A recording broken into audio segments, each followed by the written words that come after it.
Mga kayami, tapos na po kami magpapakuna ni Raya. Hindi po siya hindi po siya natakot, behave lang.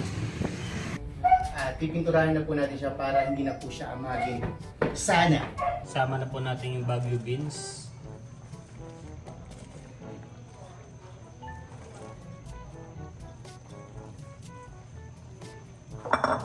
Saka po yung kangkong. Nakahain na po at tayo po ay kakain na. So let's eat. First time daw po makakatikim ni Papa din ng gising-gising. So ikaw muna ako ng tumigin. Bounce.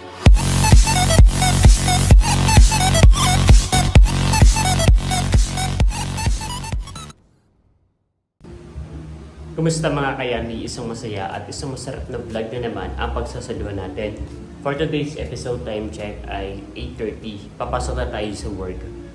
So maagap tayong papasok ngayon. Dapat 9 AM ay nandun na tayo sa store to attend HRIS orientation. And so after nga po natin mag-rest day kahapon ay maagap naman tayong papasok today. Pero good news is maagap din tayo makaka-uwi ngayon. So medyo antok pa ako mga kayami, hindi din po ako nakapagsaing. Humigop lang ako ng konting kape at nagmamadali tayong pumasok.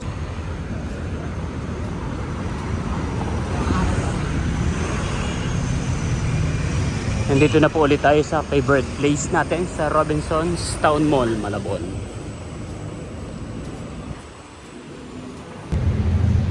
Attend nga po tayo ngayon ng orientation. HR po yung mag-orient. Kumusta mga kayami? So ngayong araw po ay dadali natin sa Raya si Beth dahil schedule niya po ng bakuna today. Tara, samahan niyo po ako. Ngayon po ay dadali natin si Raya nga po. At dapat kahapon po siya naka-schedule ng bakuna pero dahil may lakad po kami ni EK ay ngayon na lang po kami aalis. Tara na Raya, magpapabakuna na tayo.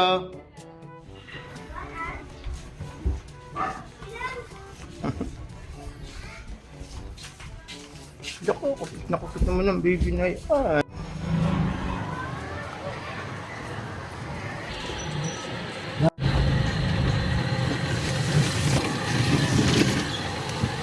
So ngayon mga kayami, nandito na po tayo sa El King Chai at papabakunahan na po natin ang ating Raya. So mga kayami, tapos na po kami magpapakuna ni Raya. Hindi po siya hindi po siya natakot, behave lang.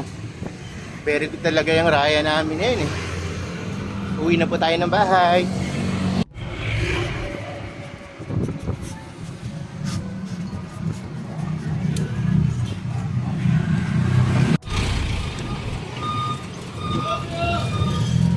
Mga kayamit, nakauwi na nga po tayo ng bahay. Napakabigat naman ng Raya na to. Magsi 7 kilos na po pala siya. Yakan, nauhaw, kawawa naman. At medyo nahirapan tayo sa pagbibit-bit dahil may mga dumating na po pala yung mga in-order natin parcel. Eto, yung bumbilya. Pumagsak pa naman, sana hindi nabasag. Tapos pong itong isa. Ito po ay yung medyo mahal. Ang mahal, tas ang liit lang pala. 2K na po ito, gantong kaliit lang. Mamaya na po natin siya i-open pagka uwi po ni EK. Pero ito pong isa ay pwede na po natin itong buksan. Bali, ito po yung binili nating ilaw para sa kusina dahil medyo madilim po pag nagluluto. How? Wala.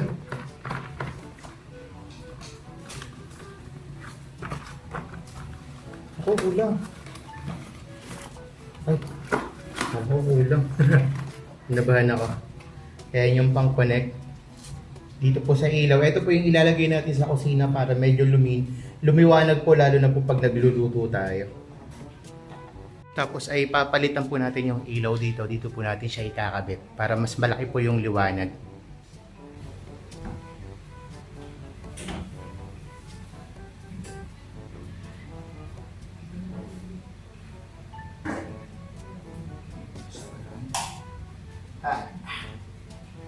Ano itong taas? Taas.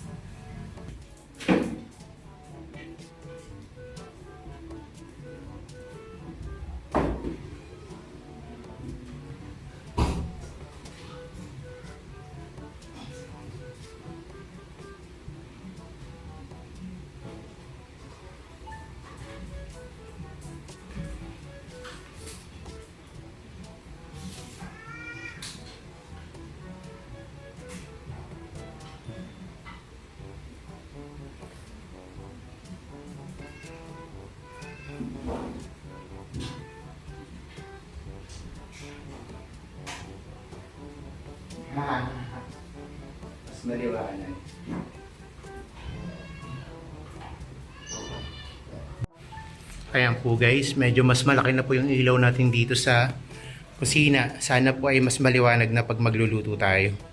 Bali, pinagpalit ko po siya mga kayami. Yung nandito po sa sala ay nilipat ko doon sa may kusina. Tapos yung bagong bili po ay eto.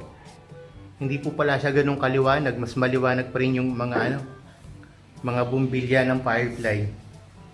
Nabudol tayo doon Ang mahal pa naman. Yun mga kayami, may binili pa tayo. May binili pa tayo isa sa online.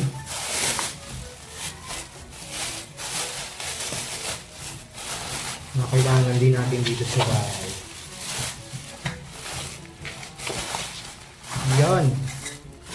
Dumating na yung ating pong brush ng CR.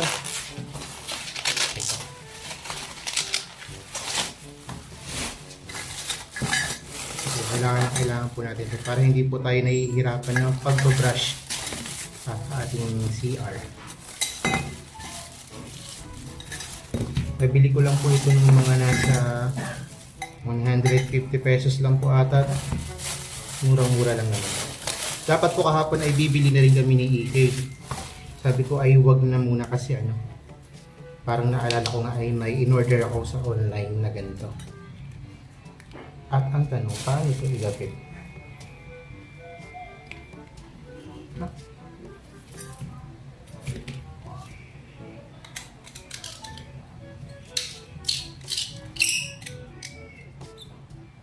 At paano ito?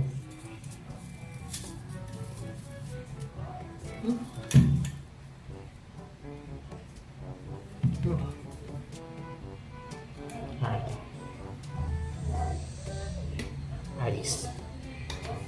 Yan.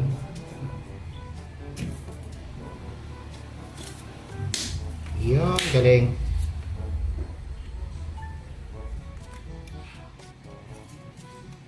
Tama ba?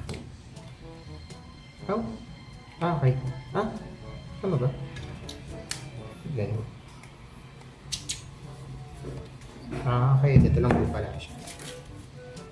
At anong purpose nito? Ang sabit. May panlinis na po tayo ng CR. At meron pa pong isa. Ito naman po yung panghigop ng tubig sa lababo. O sa tiles sa lababo.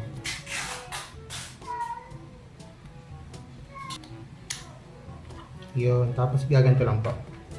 Kukunin yung tubig, tapos pipigain. Galing. Buksan na rin po natin itong isang parcel at napakatagal na po nito. Halos 1 linggo na po rito. Ay hindi ko pa po binubuksan. Bumili rin po ako nito dahil feeling ko ay kakailanganin ito.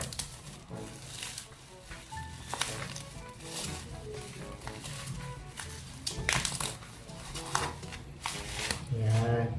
Ito po ay parang pang masilya.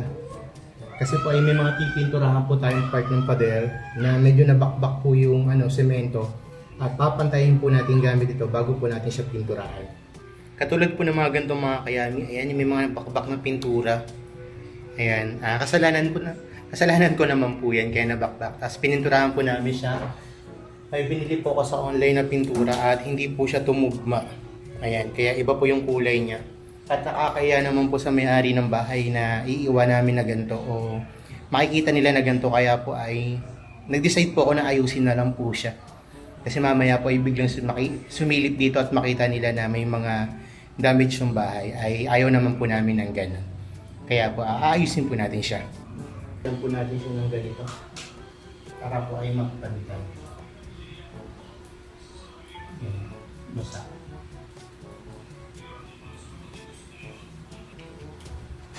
Pag okay na po siya ay pipinturahan na po natin. Bali, papatuyuin muna po natin siya.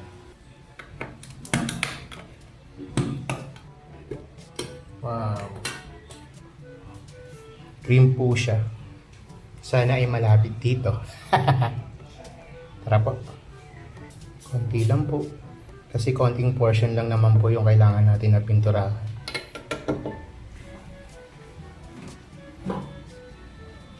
Galing. Medyo kakulay naman.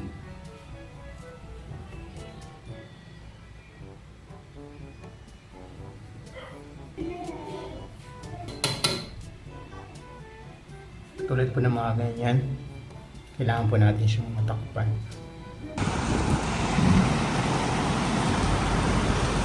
Ayan mga kayami, tatapos lang po namin ng meeting at kalalabas ko lang po ng lungga at umuulan na po pala sa labas.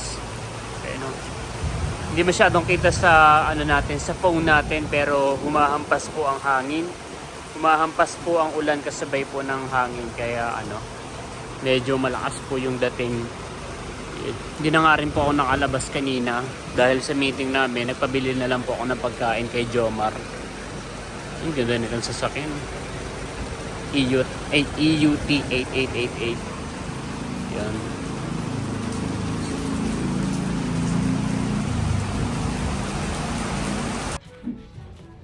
At isa nga po sa reason kung ba't tayo bumili ang pintura ay para dito sa ating board ng stand. Bali, nilinisan ko na po siya. Ayan. At pipinturahan na po natin siya para hindi na po siya amagin. Sana.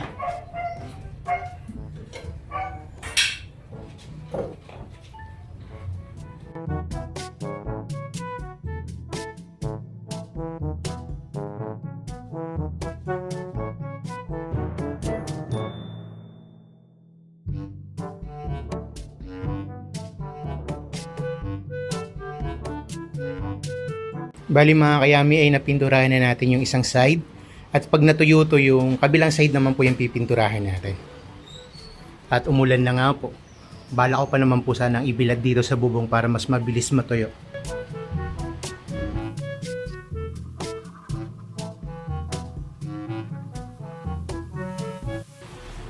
So ayun mga kayami, habang pinapatuyo natin yung mga yung mga plywood sa taas ay pipinturahan naman natin itong pintuan natin. Ang kwarto, dahil itong pintuan ng kwarto natin, ito ba ng pintura? Hindi masyadong maganda tingnan. At sa bahay, nagkakaroon din po siya ng amag pag sobrang lakas ng pag malamig ang panahon. Pipinturahan na rin po natin siya.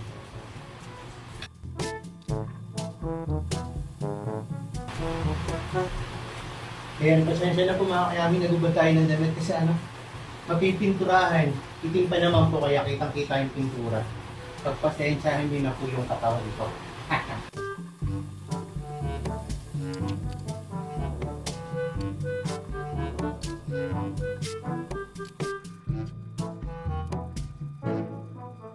Ayun mga kayami, alas 5 na pala ng hapon. At napakarami nating ginawa, nakalimutan na nating mag-lunch. Ito po at pag may merienda tayo at bumili po ako ng monay, tapos bumili po ako ng palaman, tapos pirito po ako ng itlog. Siyempre po hindi mawawala yung kape. Tara po, merienda tayo.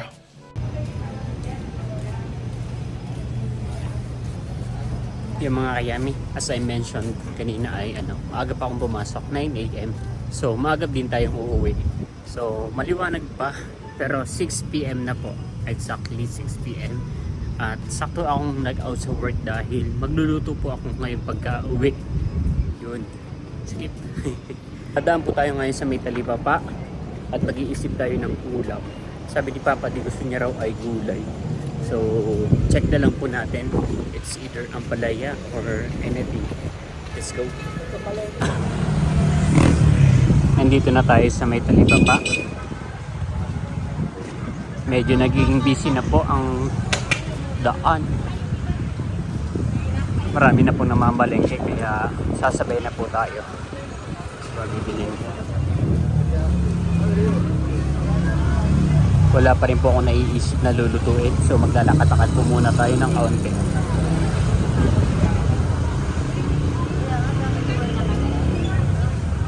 Sarap ng mga ubas.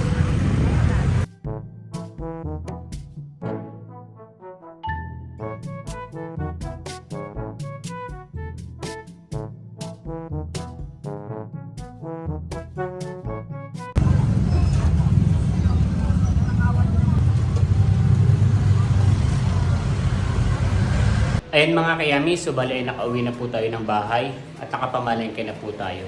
Medyo dumilim po yung ilaw. Wait lang. Yan. Tumiwanag na. Dahil pinalitan po ni Papa D yung ilaw dito sa sala at nilipat po sa kusina para daw po mas maliwanag. Yun. So magluluto na po tayo mga kayami at ang ating pong lulutuin ay ito po ay inspired by Ate Nels TV. ang gising-gising. Let's go! So, bali ito nga po yung ating mga pinamalengke kanina. Meron po tayong kangkong. Tapos, may bumili po ako ng alamang pangpaalat. And then, ito pong siling haba. Tapos po ay may Baguio beans. Parang sobrang dami pala nito.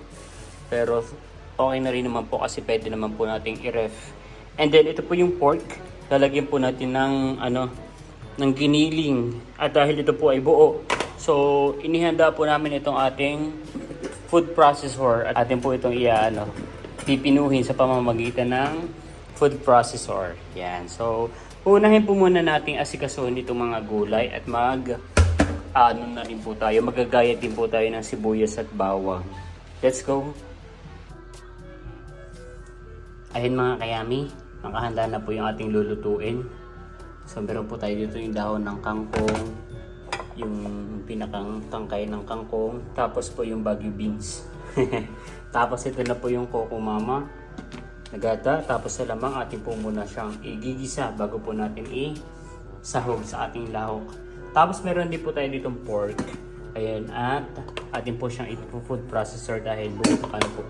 Pangit naman pong isasahog natin ng buong ganyan. Charot, kailangan po kasi giniling. So, let's go.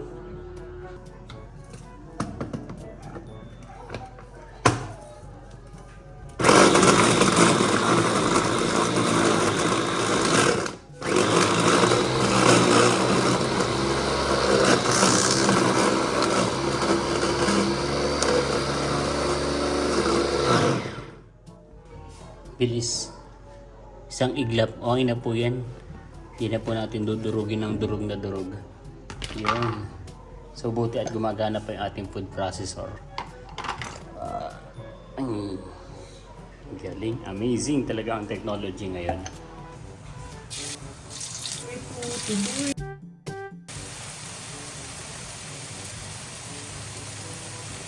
Ayan mga kayami, magsisimula na po tayo magluto at isasakot sa po muna natin itong giniling po natin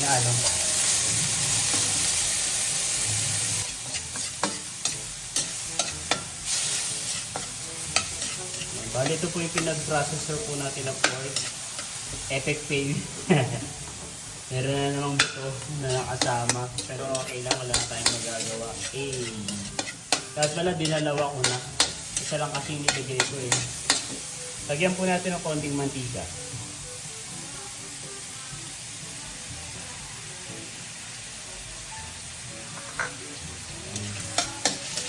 Haluin lang po natin mga kayani.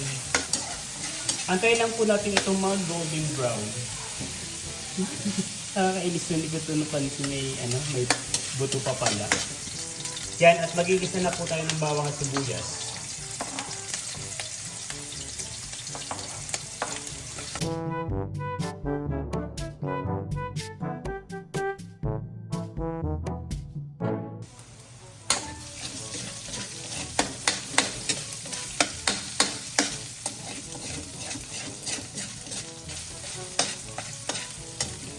Mga kayami, at maglalagay na po tayo ng alamang. So marami nga po yung nabili natin ng alamang.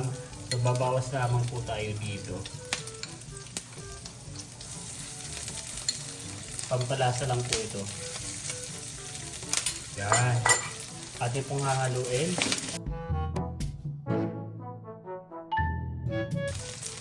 Yan, at maglalagay na po tayo ng gata.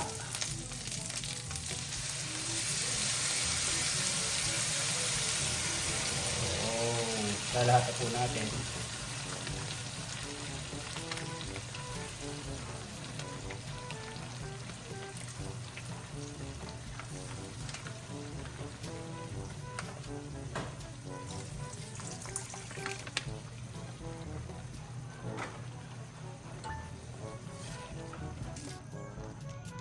Lalagyan din po natin ng paminta.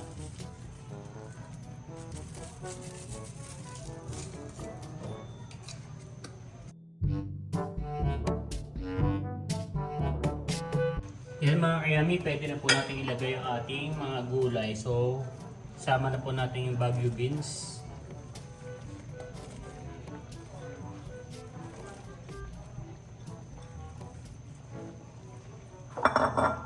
saka po yung kangkong. Yan. Haluin po natin ng bahagya at ito po ay ating tatakpan hanggang sa maluto.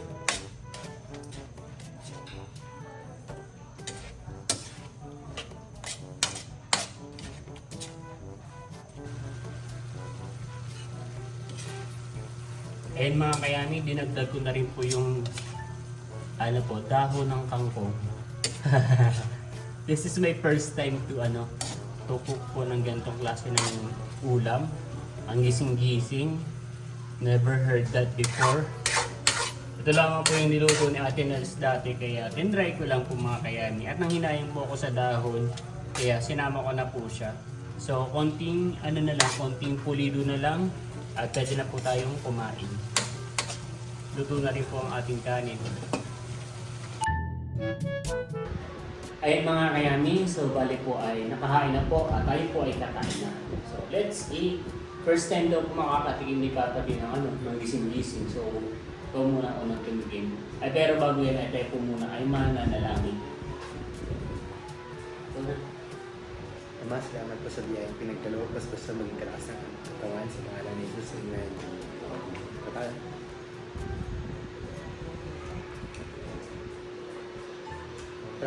Sarap. Yung tinikman ko kasi, ako personally, naalatan ako sa luto ko tapos ay maanghang. Kasi kulang yung ginamit ko kulang sili. Pero masarap na, nasasarapan din ako sa sarili kong luto or baka gutom lang ako. Pero first time ko kasi magluto na itong gising-gising. Kaya hindi ko sigurado. So sa susunod ay siguraduhin ko na medyo mas masarap pa. Yan, hindi na masyadong maalat at hindi naman maalat. Hindi ba maalat? Maanghang, hindi naman din.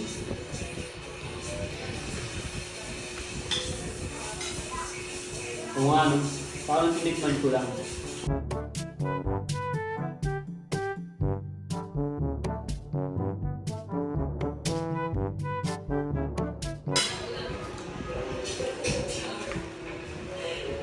Nalulod po tayo ng labi na bulso pinagkat. Sa susunod ay ganyan naman ang luluto ito na merienda.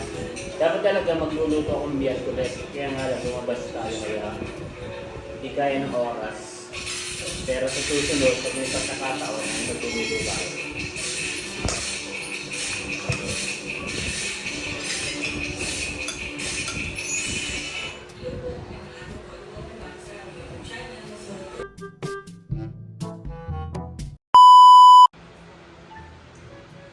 Ayan mga kayami, tapos na po tayong kumain. Tapos na rin po kumain yung ating mga alagang bakis. Si Scarlett po ay nasa 7th floor. Saka si Papa D. So marami po siyang ginawa ngayong maghapon. Katulad ng paglilinis ng ating ceiling fan, kaya lumakas po yung under. Hala! Anak po yan.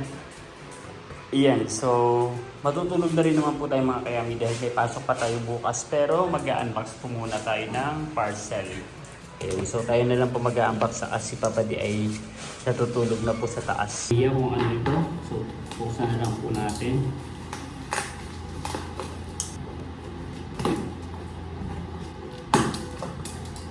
Yan, ito na. Tagilig. Oh! The modifier. Tapos ganyan this one. Gusto po natin mga kayali. Ay, baliktad. Sorry. Ano ba ito? Ganito. Pakita ko na lang kay Papa din na in-okay na natin. At siya nang bahala mag-operate dito bukas kung tulog na siya sa loob ng kwarto. Yun. Meron namang manual, kaya lang pinamit na ako bukas na lang siguro. Yeah mga kayami, so ito po pala yung pininturahan kanina ni Papa D. Wow. Sigurado hindi na po ito magmo-moist. Sana. Tapos ay pininturahan niya na rin po itong pintuan ng kwarto. At dito ko na po tatapusin ang vlog na to. Again, maraming salamat po sa lahat ng patuloy na nanonood at sumusuporta. Hindi lamang sa aking channel, kundi sa buong Team Hitid. Hanggang sa muli para sa isa na namang masaya at masarap na vlog. Good night.